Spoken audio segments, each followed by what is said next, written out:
अश्वत्थामा मारा गया, ज्ञात नहीं नर या हाथी। ये एक वाक्य किसने कहा? साक्षात धर्मराज युधिष्ठिर।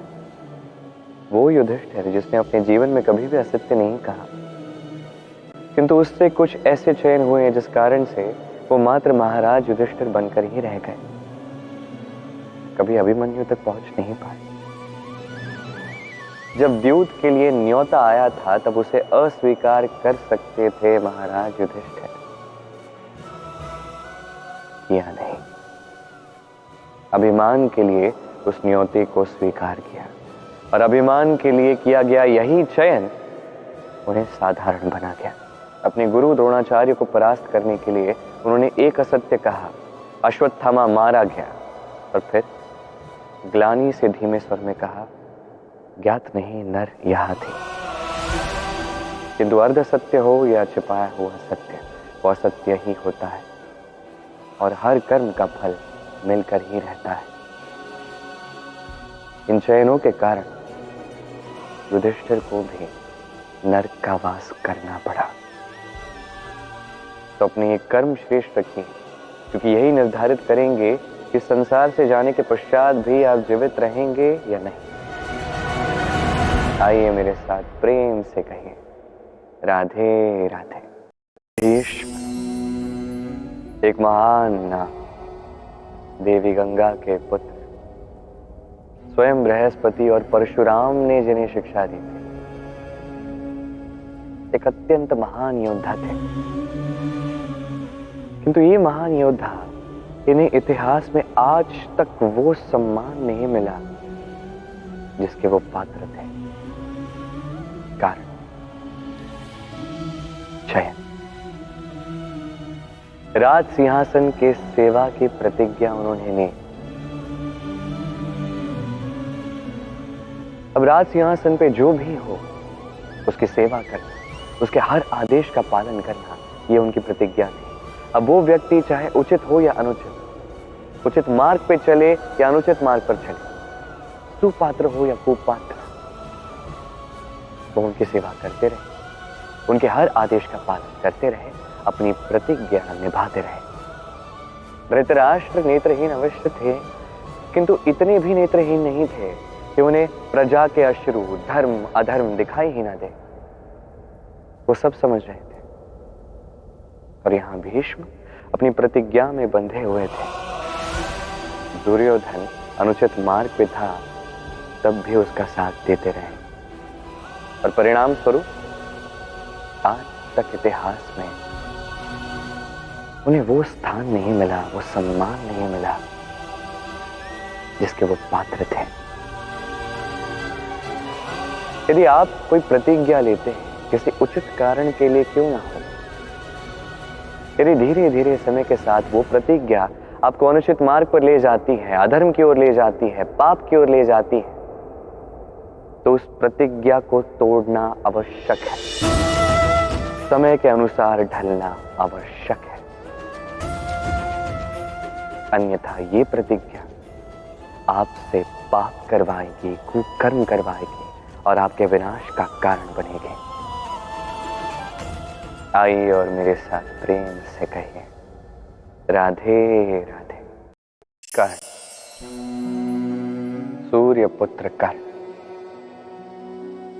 स्वयं सूर्यदेव के पुत्र, देवी कुंती के प्रथम पुत्र, वो कर्ण जिसका एक बाण मेरे रथ को, उस रथ को जिस पर महाबली अर्जुन विराजमान है, जिसके ध्वज पर स्वयं हनुमान है, उस रथ को उसका एक बाण खिसका देता है।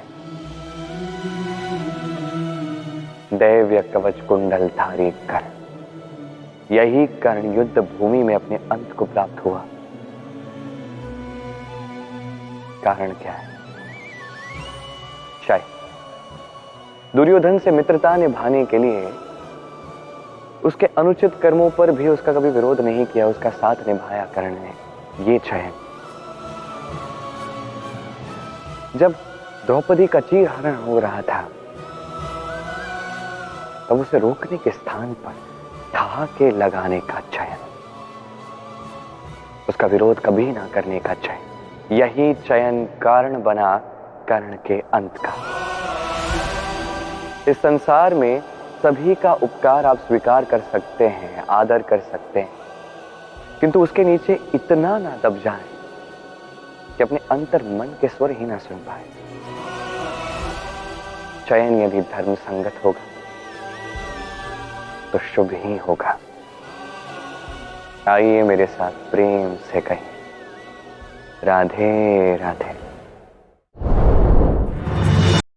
मनुष्य का जन्म कभी उसका भविष्य निर्धारित नहीं करता।